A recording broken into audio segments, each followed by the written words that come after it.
जय हिंद दोस्तों, मैं मोहम्मद सद्दाम हुसैन बीपीएससी 66 में प्रोबेशन एंड पैरोल ऑफिसर के पद पे चयनित हुआ हूं।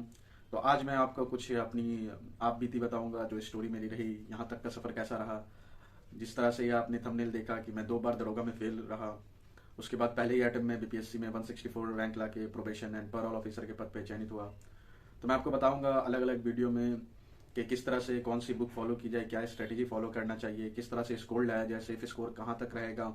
तो इन सब बातों पे मैं आपको स्ट्रेटेजी बताऊंगा, बुक्स बताऊंगा, मटेरियल्स बताऊंगा।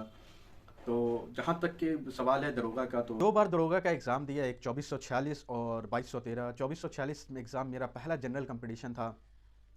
2019 में मैं जब पास आउट होके आया अलीगढ़ मुस्लिम यूनिवर्सिटी से, तो पहला मुझे जो जनरल कंपटीशन दिखा वो सब इंस्पेक्टर की थी वैकेंसी। तो मैंने 2 मंथ जीके जीएस की पढ़ाई की, करंट अफेयर्स मैंने पढ़ा।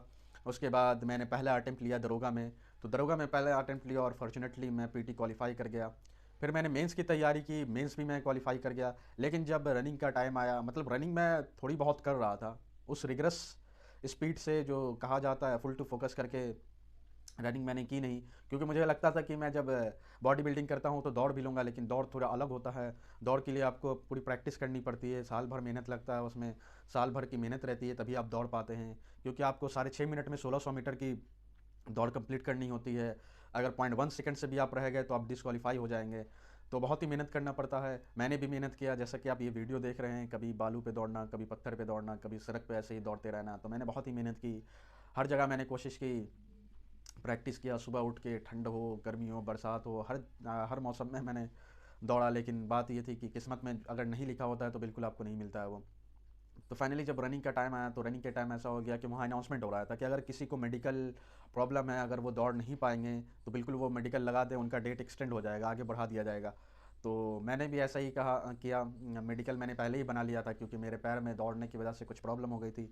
तो मैं फाइनल एग्ज़ाम में रनिंग में दौड़ नहीं पाता, तो इसलिए मैंने मेडिकल लगाया था। लेकिन किस्मत को मंजूर था कि ये चीज़ भी ना हुआ, और जो जिन लोगों ने भी मेडिकल लगाया था तो उनको सबको एब्सेंट करार दे दिया गया। तो अभी वो केस पेंडिंग है हाई कोर्ट में, देखते हैं क्या जजमेंट आता है। बहुत लोगों की ड्रीम होती है कि जल्द से वो दरोगा बने। एक अच्छी जॉब है, तो मैं ये उम्मीद करूँगा कि जल्दी वो केस क्लियर हो और लोगों को दौड़ाया जाए जो मेडिकल लगाए हैं। दूसरा मेरा एग्ज़ाम था 2213 का। तो 2213 दूसरी दरोगा की वैकेंसी आई। तो दूसरी दरोगा की वैकेंसी मुझे लगा चलो फिर से एक अटेम्प्ट देते हैं, पहली बार में नहीं हुआ तो क्या हुआ, दूसरा बार दूसरी बार कोशिश करते हैं। तो दूसरी बार भी मैं पीटी क्वालिफाई किया, फिर से मेंस क्वालिफाई किया और रनिंग तक पहुंचा।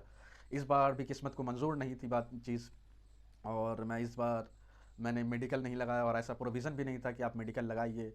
और जब मैं दौड़ने गया तो मैंने उतनी प्रैक्टिस नहीं की थी कि मैं दौड़ पाऊँ, क्योंकि मेरी प्रॉब्लम ये थी कि फिर से पैर में दर्द होने लगता था जब दौड़ते थे। तो मुझे लगा मुझसे दौड़ नहीं हो पाएगा, लेकिन फिर भी मैंने किसी भी तरह से प्रैक्टिस की और फाइनल तक रनिंग के दिन पहुंचा। लेकिन किस्मत को मंजूर ना था, और 0.5 सेकंड से मैं फिर से वापस उसी जगह। 2446 में मेडिकल लगाने के बाद मेरे पास ऑप्शन बचा था कि मैं बीपीएससी मेंस की तैयारी करूं। तब तक मेरी तैयारी थी नहीं, तो कुछ 3 मंथ्स मेरे पास टाइम बचा था बीपीएससी मेंस की तैयारी करने के लिए। और बीपीएससी 66 में मेरा स्कोर पीटी में 109 रहा था। तो मुझे पता था कि पीटी क्वालिफाई हो जाएगा, तब तक रिजल्ट नहीं आया था, लेकिन मुझे पता था कि पीटी क्वालिफाई हो जाएगा। तो मैंने जो दरोगा में अपनी दौड़ में वक्त बर्बाद किया, और मैंने बिल्कुल पढ़ाई नहीं की थी मेंस के लिए। मुझे मुझे था कि बस दौड़ के सब इंस्पेक्टर का एग्ज़ाम निकाल लेना है और बिल्कुल निकल जाएगा। उसके बाद सब इंस्पेक्टर बनने के बाद बीपीएससी आगे देते रहेंगे। लेकिन जब मेडिकल लगाया, मेडिकल में मुझे एब्सेंट का कहा गया कि आप एब्सेंट माने गए हैं, और बिल्कुल फ्रस्ट्रेट हो गया मैं। तो फिर मेरे पास जो 2-3 मंथ्स बचे थे उसमें मैंने मेंस की तैयारी की, चीज़ों को समझा, पढ़ा, एनालाइज़ किया। तो मैं इन सब चीज़ों पे वीडियो बनाऊंगा आगे, किस तरह से लिमिटेड टाइम में अच्छा अपना पोटेंशियल को यूज़ करते हुए अच्छा स्कोर लाया जाए।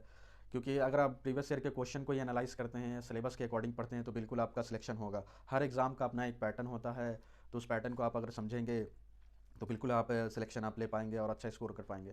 तो इन सब चीज़ों को लेके, चाहे वो दरोगा का पीटी हो या मेंस हो, या बीपीएससी का पीटी हो, मेंस हो, इंटरव्यू में क्या पूछा गया, सारी चीज़ों पे मैं वीडियो लेके आऊँगा आपके लिए। और बिल्कुल आप मुझसे जुड़े रहें, सफलता आपको ज़रूर मिलेगी। क्योंकि मेहनत करने वालों की कभी हार नहीं होती है। तो अगर आप सही डायरेक्शन में पढ़ते हैं, सही चीज़ों को समझते हैं, समझ के पढ़ते हैं, चीज़ों को रटने की कोशिश आप ना करें। चीज़ों को बिल्कुल रटा नहीं जाता है, समझा जाता है। अगर आप रट के जाते हैं तो आप भूल जाएंगे चीज़ों को। आप चीज़ों को समझिए, लिंक करके पढ़िए हर तरह से। और मेहनत करते रहिए, अपने सीनियर्स के गाइडेंस में रहिए, अपने टीचर्स के गाइडेंस में रहिए, और अपना भी थोड़ा ब्रेन यूज़ कीजिए कि आप प्रीवियस ईयर के क्वेश्चन को एनालाइज करें, मॉक टेस्ट ज़्यादा से ज़्यादा दें। तो इन सब चीज़ों को लेके मैं वीडियो आगे लाऊंगा। तो अगर आपको मेरी वीडियो अच्छी लग रही है तो बिल्कुल आप लाइक करें, शेयर करें, सब्सक्राइब करें और लोगों तक बताएं और मेरी कहानी लोगों तक पहुंचाएं। टिल देन, जय हिंद।